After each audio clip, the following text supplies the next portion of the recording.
사랑하는 형제자매 여러분, 오늘 여러분의 삶에 하나님의 특별한 은혜와 평강이 가득하기를 기도합니다. 우리가 함께 나눌 이 귀한 말씀의 여정을 시작하기에 앞서 잠시 여러분의 손길을 부탁드립니다. 이 영상에 좋아요를 누르시고 구독을 선택해주시는 여러분의 작은 행동 하나하나가 하나님의 진리의 말씀이 더 멀리, 더 많은 영혼에게 닿게 하는 귀한 통로가 됩니다. 여러분의 참여가 곧 하나님의 나라를 확장하는 거룩한 사역의 일부임을 믿으시길 바랍니다. 이 채널을 통해 은혜를 나누는 모든 분들의 삶과 가정 위에 주님의 축복이 임하시기를 간절히 소망합니다. 자, 이제 우리의 마음을 열고 삶을 변화시키는 믿음의 비밀 속으로 함께 들어가 보겠습니다. 혹시 여러분의 기도가 허공에 맴도는 것처럼 느껴지거나 눈앞에 문제라는 거대한 산 앞에서 무력감을 느껴보신 적이 있으십니까? 오늘 우리는 예수님께서 직접 가르쳐 주신 가장 단순하면서도 가장 강력한 믿음의 원리에 대해 이야기 나누려 합니다. 마가복음 11장 23절에서 예수님께서는 이렇게 말씀하셨습니다. 내가 진실로 너희에게 이르노니 누구든지 이 산더러 들리어 바다에 던져지라 하며 그 말하는 것이 이루어질 줄 믿고 마음에 의심하지 아니하면 그대로 되리라. 이 구절을 한번 깊이 묵상해 보십시오. 예수님께서는 특별한 사람만이 아니라 누구든지라고 말씀하셨습니다. 바로 당신과 저를 향한 말씀입니다. 우리의 말과 믿음이 합쳐질 때 불가능해 보이는 산과 같은 문제조차도 움직일 수 있는 힘이 발휘된다는 놀라운 약속입니다. 이어지는 24절에서는 더욱 구체적인 방법을 알려주십니다. 그러므로 내가 너희에게 말하노니 무엇이든지 기도하고 구하는 것은 받은 줄로 믿으라 그리하면 너희에게 그대로 되리라. 하지만 우리는 종종 여기서 실패를 경험합니다. 왜일까요? 말로는 믿는다고 하지만 마음 깊은 곳에서는 여전히 의심하고 있기 때문입니다. 그리고 그 근본적인 원인은 우리가 세상을 이해하는 두 가지 다른 방식의 지식에 있습니다. 첫 번째는 자연적 지식입니다. 이것은 우리의 오감, 즉 보고, 듣고, 만지고, 맛보고, 냄새 맡는 것을 통해 얻는 지식입니다. 우리가 학교에서 선생님의 가르침을 통해 배우는 지식, 책을 통해 얻는 정보가 모두 여기에 속합니다. 이러한 지식은 분명 유용하지만 한계가 명확합니다. 인간의 지식은 불완전해서 과학 교과서가 수없이 개정되는 것처럼 언제든 틀릴 수 있습니다. 세상의 지식은 끊임없이 변하고 우리를 혼란스럽게 만들기도 합니다. 그러나 우리에게는 더 높은 차원의 지식이 있습니다. 바로 계시적 지식입니다. 이것은 우리의 오감을 거치지 않고 성령님께서 우리의 영에 직접 부어주시는 하늘의 지혜입니다. 요한계시록 책을 말하는 것이 아니라 하나님께서 직접 깨닫게 해주시는 영적인 통찰력을 의미합니다. 아마 여러분 모두는 이 계시적 지식을 이미 경험한 적이 있습니다. 바로 여러분이 예수 그리스도를 구주로 영접하고 거듭난 순간입니다. 그 순간 세상의 어떤 논리나 증거로도 설명할 수 없는 확신이 여러분의 마음속에 임했습니다. 예수님은 하나님의 아들이시며 나의 주, 나의 구원자이시다. 이 고백은 누군가에게 들어서 생긴 지식이 아니라 성령님께서 여러분의 영에 직접 새겨주신 계시적 지식의 결과입니다. 예배 중에 말씀을 듣다가 갑자기 어떤 구절이 내 마음을 강하게 울리며 바로 이거였구나 하고 무릎을 탁 치게 되는 순간 그것이 바로 계시적 지식입니다. 옆 사람은 그저 평범한 설교로 들었을지 모르지만 당신에게는 그 말씀이 살아 움직이며 인생의 해답을 주는 경험, 그것이 바로 영적인 귀가 열리는 순간입니다. 그리고 한번 이렇게 영으로 깨달은 지식은 세상 그 누구도 빼앗아갈 수 없는 당신의 것이 됩니다. 예수님께서는 사람이 떡으로만 살 것이 아니요 하나님의 입으로부터 나오는 모든 말씀으로 살 것이라고 하셨습니다. 우리의 육신이 음식을 필요로 하듯 우리의 영은 하나님의 말씀을 영적인 양식으로 필요로 합니다. 그리고 믿음은 바로 이 하나님의 말씀을 들음에서 나옵니다. 우리는 믿음으로 행하고 보는 것으로 행하지 아니하노라. 고린도후서 5장 7절의 이 말씀은 우리의 삶의 방식을 정의합니다. 세상은 보는 것이 믿는 것이라고 말합니다. 눈에 보여야, 손에 잡혀야 믿을 수 있다고 가르칩니다. 의심 많은 제자 도마가 바로 그랬습니다.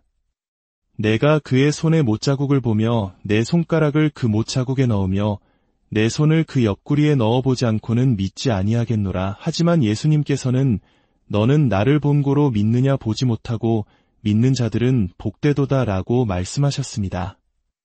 이것이 하나님 나라의 원리입니다. 믿는 것이 곧 보는 것입니다. 우리의 육신의 눈이 아니라 영의 눈으로 바라보는 것입니다. 물론 이것이 현실 세계를 무시하라는 뜻은 아닙니다. 길에 거대한 트럭이 달려오고 있다면 그것이 보이지 않는다고 믿으며 서 있어서는 안 됩니다. 우리는 당연히 피해야 합니다. 그것은 자연적 세계의 법칙입니다. 하지만 문제는 사탄이 바로 이 자연적 세계, 즉 우리의 감각과 감정의 세계를 지배하는 신이라는 점입니다. 사탄은 우리가 보고 듣는 것을 통해 우리의 감정을 통해 끊임없이 거짓말을 속삭입니다. 인간의 힘만으로는 이 자연적 세계에서 사탄을 이길 수 없습니다. 그러나 우리가 믿음의 영역으로 들어서는 순간 전세는 완전히 역전됩니다. 믿음의 영역 안에서 사탄은 아무런 힘을 쓰지 못합니다. 우리가 그의 거짓말을 믿지 않고 예수 그리스도의 이름으로 주어진 권세를 사용할 때 사탄은 우리 앞에서 무력해집니다. 이제 우리 함께 선포해 봅시다. 나는 내가 느끼는 것에 움직이지 않는다. 나는 내가 보는 것에 흔들리지 않는다. 나는 오직 내가 믿는 것, 곧 살아있는 하나님의 말씀에 의해서만 움직인다. 아멘. 이 믿음의 원리는 우리 삶의 모든 영역에 동일하게 적용됩니다. 그리고 가장 강력하게 작용하는 영역 중 하나가 바로 두려움입니다. 두려움은 단순히 부정적인 감정이 아닙니다. 두려움은 믿음과 똑같은 원리로 작동하는 영적인 힘입니다. 말하자면 거꾸로 된 믿음입니다. 믿음이 하나님의 약속에 대한 확신이라면 두려움은 사탄의 거짓말에 대한 확신입니다. 우리는 걱정하는 법을 배우지 않아도 이미 잘 알고 있습니다. 걱정이란 무엇입니까? 바로 사탄이 속삭이는 최악의 시나리오를 계속해서 묵상하고 그것이 실제로 일어날 것이라고 믿는 행위입니다. 그것은 두려움이라는 영적인 힘을 활성화시키는 것입니다. 하나님께서 믿음 없이는 우리를 위해 일하실 수 없듯이 사탄은 두려움 없이는 우리에게 아무것도 할 수 없습니다. 믿음이 하나님 나라의 문을 여는 열쇠라면 두려움은 사탄이 우리 삶에 들어오는 문을 열어주는 열쇠입니다. 그러므로 우리는 두려움의 문을 굳게 닫고 믿음의 문을 활짝 열어야 합니다. 자, 이제 이 모든 원리를 가지고 우리의 가장 실질적인 문제, 바로 죄의 용서에 적용해 봅시다. 많은 신실한 그리스도인들이 이 문제로 고통받습니다. 요한일서 1장 9절은 우리에게 약속합니다. 만일 우리가 우리 죄를 자백하면 그는 미쁘시고 위로우사 우리 죄를 사하시며 우리를 모든 불의에서 깨끗하게 하실 것이요. 여기서 마가복음 11장 24절의 원리를 적용해야 합니다. 우리가 용서를 구할 때 그 기도를 하는 바로 그 순간에 하나님께서 나를 용서하시고 깨끗하게 하셨다는 것을 받은 줄로 믿어야 합니다. 죄책감이 사라지기를, 마음이 편안해지기를 기다리는 것이 아닙니다. 나의 감정은 중요하지 않습니다. 중요한 것은 하나님의 약속의 말씀입니다. 기도가 끝난 순간 나는 이미 용서받았고 모든 불의에서 깨끗해졌음을 믿음으로 선포해야 합니다. 로마서 8장 1절은 선언합니다. 그러므로 이제 그리스도 예수 안에 있는 자에게는 결코 정죄함이 없나니 이제 바로 지금 당신에게는 정죄함이 없습니다. 더 놀라운 사실은 이사야 43장 25절에 기록되어 있습니다. 하나님께서 말씀하십니다. 나 곧 나는 나를 위하여 내 허물을 도말하는 자니 내 죄를 기억하지 아니하리라. 하나님께서는 우리를 위해서가 아니라 당신 자신을 위해서 우리의 죄를 지워버리고 기억조차 하지 않으신다고 합니다. 왜일까요? 사랑하는 자녀의 추하고 아픈 모습을 기억하고 싶지 않은 아버지의 마음이기 때문입니다. 하나님께서는 이미 우리의 죄를 잊으셨습니다. 그런데 우리는 기껏 용서받고 나서 하나님이 잊으신 죄를 다시 꺼내어 그분께 상기시켜 드립니다. 하나님, 제가 그때 그런 끔찍한 죄를 지었습니다. 하나님은 우리에게 다른 것을 요구하십니다. 너는 나에게 기억나게 하라. 무엇을 기억나게 하라는 것일까요? 당신의 죄가 아닙니다. 하나님께서 이미 잊으신 죄가 아니라 이제 그리스도 안에서 당신이 어떤 존재가 되었는지를 선포하라는 것입니다. 하나님, 저는 아버지의 말씀을 믿습니다. 저는 예수 그리스도의 보혈로 깨끗해졌습니다. 저는 더 이상 죄인이 아니라 하나님의 의가 되었습니다. 저는 연약한 자가 아니라 성령의 능력으로 강한 자입니다. 저는 축복받은 자녀입니다. 이렇게 믿음으로 당신의 새로운 정체성을 고백할 때 하나님의 기억은 당신의 믿음의 고백으로 가득 차게 될 것입니다.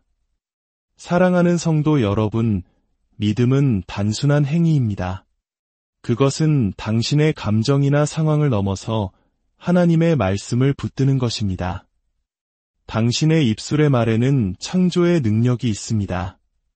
오늘부터 두려움과 의심의 말을 멈추고 믿음과 생명의 말을 선포하십시오. 당신의 삶에 있는 거대한 산을 향해 예수 그리스도의 이름으로 명하십시오. 그리고 기도한 것은 이미 받은 줄로 믿고 감사하십시오.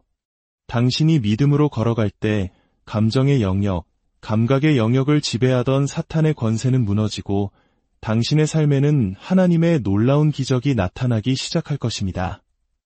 주님께서 이 말씀을 듣는 모든 분들에게 계시의 영을 부어주시어 믿음의 눈을 뜨게 하시고 입술에 권능의 말을 더하여 주시기를 간절히 기도합니다. 여러분의 모든 삶의 여정 가운데 우리 주 예수 그리스도의 은혜와 하나님의 무한하신 사랑과 성령님의 교통하심이 늘 함께 하시기를 축원합니다.